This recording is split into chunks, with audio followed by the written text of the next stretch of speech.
Mume wangu. Unaenda kazini? Sawa babangu. Huyu ni mdogo wangu Aisha. Nilikwambia kipindi kile anasoma chuo. Kwa sasa hivi wamefunga likizo ya mwezi mmoja.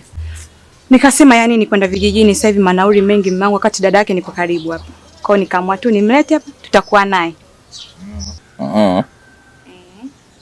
Wewe Banywele. Wewe mbwa. Umeona ile gate? Ile sidolo ingilia. Tokea hilo. Toka nje. Hivi unakichaa mume wangu? Unamfukuzaje mdogo wangu wakati kaje kunisalimia? Hivi una akili sawa sawa wewe? Wewe mpuuzi nini? Yaani kila siku mtu tunagombana kisa haya matatizo, umeenda huko na kuja unaongeza matatizo mengine tena ndani. Tena mara 6 yake. Yaani haya matatizo ndio yamepitiliza kiasi. Unaumwa?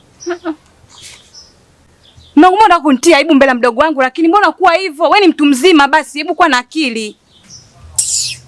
Wewe Manywele, geuka. Inua begi juu. Haya, ana matatizo gani hapo alipo?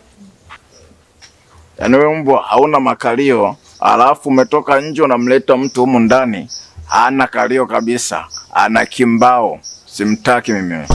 Si shemeji. Wewe koma. Shemeji yako nani? Mbwa nini? Mtu ana makalio kama ngumi. Kalio gani? Mangu hivi una akili wewe? Nikirudi hapa ndani nisimkute. Kalio. Nikurudi hapa nisikukute. Unaponiangalia unanitia hasira nitakutia kibao mimi. Kalio.